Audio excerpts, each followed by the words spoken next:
Bonjour. Alors aujourd'hui, on se penche un peu sur le Burkina Faso. Ça fait 2 ans que le capitaine Ibrahim Traoré est arrivé au pouvoir. Oui, bonjour. Et on a devant nous plusieurs échos, disons, des sources qui montrent un peu les deux côtés. Des avancées, oui, mais aussi de sacrés défis qui restent. C'est ça. L'idée, c'est de regarder ensemble, de décortiquer un peu les actions clés qui ressortent de tout ça. Allez, on y va. Bon, pour commencer, il y a un truc qui accroche l'œil. Les efforts pour gérer la dette intérieure. Hmm, Et surtout cet appel aux citoyens pour qu'ils mettent de l'argent dans des obligations de l'État. Un genre de financement participatif à l'échelle nationale, quoi. exactement. Et ça, ce recours à l'épargne nationale, c'est assez révélateur, je trouve. Ah oui. Ben oui, on peut y voir une volonté de, disons, de renforcer l'économie avec les moyens du bord, les moyens internes. C'est peut-être aussi un signe de confiance vers la population, genre on compte sur vous. D'accord. Mais attention, les sources le disent bien. Il y a un bémol important. Pour vraiment savoir si ça marche, pour mesurer l'ampleur du truc, il faudrait une validation, une confirmation par des institutions financières internationales. Mhm, mhm. C'est pas juste une question d'affichage, quoi. Oui, c'est une nuance clé. Parce que compter sur les gens, c'est une chose, mais est-ce que les sources donnent une idée de si les gens peuvent vraiment souscrire ou s'ils ont assez confiance pour le faire? C'est un pari, non? De faire ça plutôt que d'aller voir les prêteurs classiques. Alors, les documents qu'on a consultés ne vont pas forcément dans ce détail de la réception populaire, hein. D'accord. Et ils montrent bien cette direction, cette orientation vers des solutions maison. C'est assez cohérent avec tout un discours sur la souveraineté. Oui.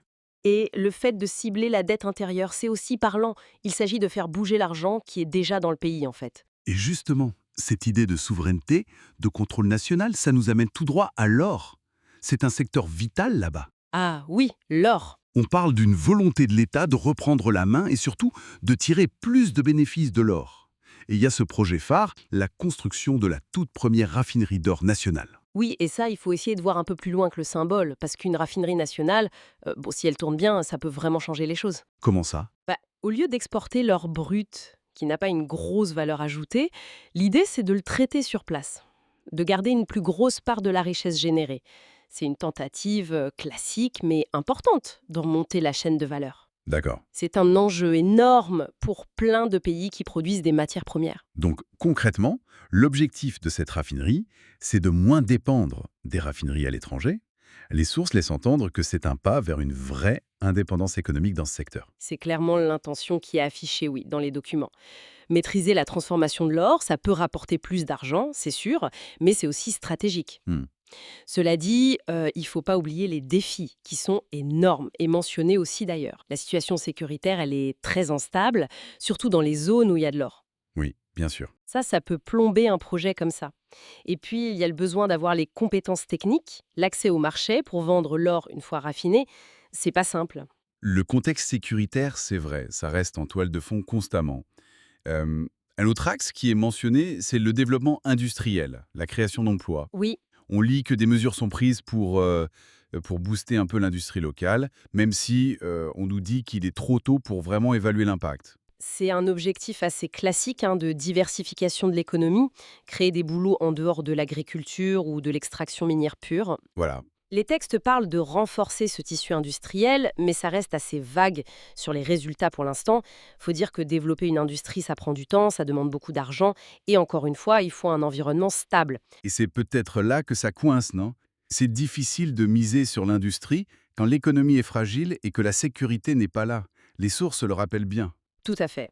Elles parlent aussi de la désinformation qui circule et qui rend difficile de savoir ce qui se passe vraiment. Absolument. Ce contexte global pèse sur tout, et cette question de la fiabilité de l'info, elle est centrale.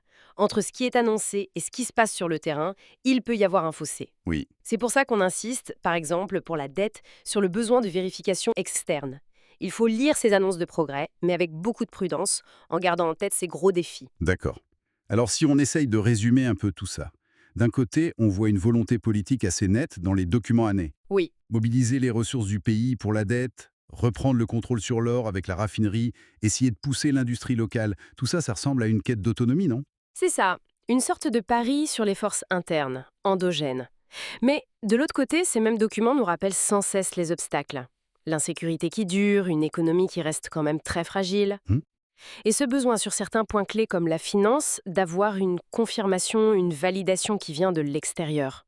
c'est qu'il nous laisse avec une question en suspens pour la suite, j'imagine. Oui, une question pour réfléchir. Comment cette tension va évoluer entre cette volonté nationale qui s'affiche, très visible dans les initiatives qu'on a vues, et puis les réalités du terrain, sécuritaire, économique, mais aussi ce besoin de reconnaissance internationale, Mhm. qui sont aussi clairement soulignés dans nos lectures.